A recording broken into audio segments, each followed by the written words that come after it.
Agreements are like a protected garden. Agreements, guidelines, rules, whatever word you use, think of them, maybe it's good to think of them in this way. I will tell a little story and then we'll put it in a context. So there's a kindergarten that hasn't got a fence around it.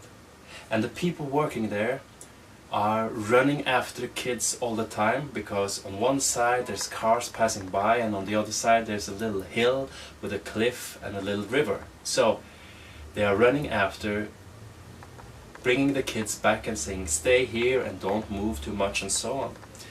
So they put up a garden, they put up a fence in this kindergarten, and they well, the situation is a bit different. Instead of having to run after the children, the kids, the ones working there can look after the kids and play with them. They can breathe out more easily. If one kid should be close to the fence and start climbing over, there's probably more than enough time to catch the kid. So I'm not saying that kindergarten is the best solution, but if we are going to have kindergartens, then I think that having a fence around is maybe a good idea. And an example of a fence that protects the garden of love is like, I do not want to have partners who have to lie about me, or I have to be engaged in some kind of lies around them, or they are having partners that they have to lie to or have to lie to, because my experience is that that is turning into bad relationships. So that is, yes, it's a fence protecting the garden where my love is. Safer sex, ideas about that, or agreements about that, could also be looked as a garden to protect, as a fence to protect my garden. Any agreement should include, this is my suggestion, a date, where at this date it has to be renegotiated. So it could be 14 days, it could be 1 month, it could be 3 months, 6 months, 9 months, 1 year, and then you renegotiate it. Or you can say that this agreement is being renegotiated whenever we get a new, whenever of the people in this relationship gets a new partner, or something happens that changes it.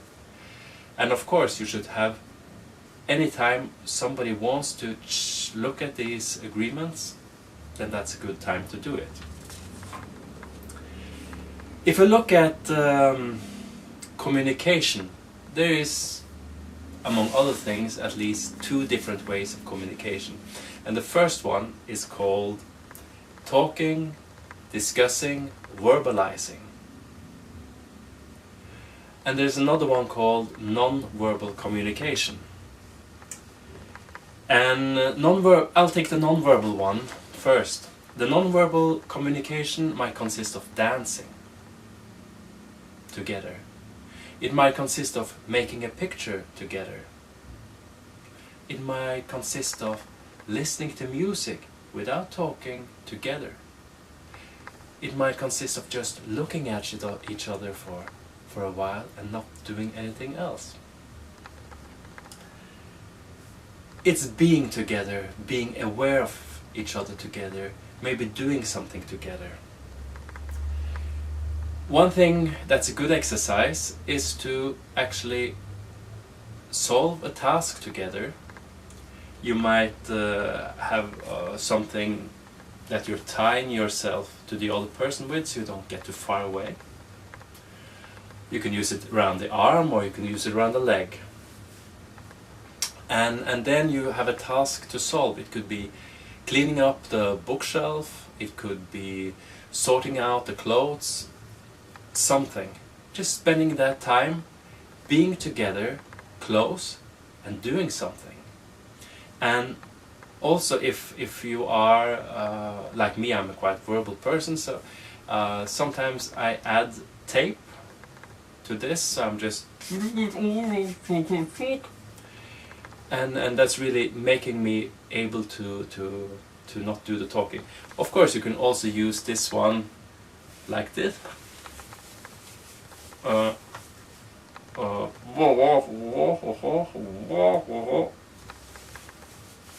To remind you of that talking is not a part of it. So, doing this for 10 minutes, half an hour, you can set a timer because it's interesting how time moves when you're doing something like this. Or you can just say, we'll keep it on until this task is finished. So, that was non-verbal communication, and doing that is an important part of relationships as far as I'm concerned. Now, if you are into the talking, into speaking, into discussion, into verbalizing, then at some point you might do it a little bit differently. One good thing, if there is some conflict around, is to have one person talking at a time. Don't interrupt each other, listen to each other. I'm quite often using a talking stick for this. The one who has the stick talks and the other listens. You can use a stone as well if that's your fancy, or whatever object you should have laying around. Newspaper, etc. If it still is a conflict, and one good thing about when you're doing this one is sort of, before moving on, when I get the stick from, let's say, you, I first repeat at least one of the things you said before going on to what I'm saying. And then when I pass it back to you, you repeat at least one of the themes or topics that I was talking about. And let this take the time it takes. Maybe it's 1 hour, maybe, but you need a bit time to give yourself the trust that you can really talk uninterrupted and not being sort of cut off. So, if you're having really big problem, it's good to have a witness. So maybe each of you brings in a witness that is sort of neutral, or that you trust, and they will look at the discussion and maybe see it from a different point. I think this is one gift about being in polyamorous relationships, is that people that you know and that you love can come in and give their opinions on how you're acting. So, but again, it's still opinions, and you have to make sure that what you mean is also being heard. At least, it doesn't mean that you're being right, but at least that you're being heard. A good way of making agreements is taking notes while you're talking, while you are at the process of things, making notes and writing the agreements exactly as you want it. And do not fall for temptation, oh, I'll write it correctly afterwards and then I'll come back.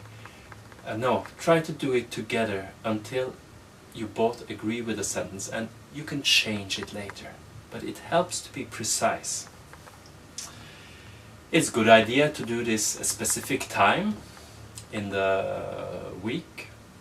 This is good advice whether you're poly or mono. Take a time that's yours and where you process these things that happens. It can be once a week, it can be once a month, even if I think that for most relationships that's too long. You could do it online, you could do it on telephone, you can do it live. You will have to see what's possible with you. One thing, and last bit of advice in this is this idea is to not nag. Rather, write your problem on a little piece of paper and put it on a place where you can look at it and where you can bring it to the next meeting. And that's a good way of looking at what you're reacting against. Is it the same thing you're reacting at over and over again that is triggering you, or is it different things? And it helps to get an idea of what's the patterns in your relationships. So the second good thing about writing it down is to get it out of the head and down on paper, because then it's outside and then you can manipulate it and move it and see the connections much more clearly.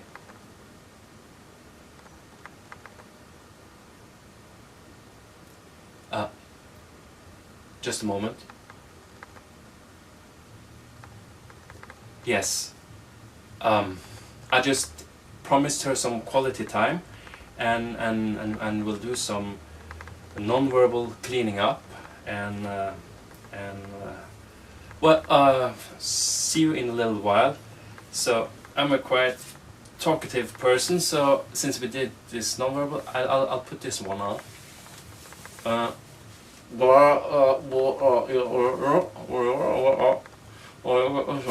Here I see.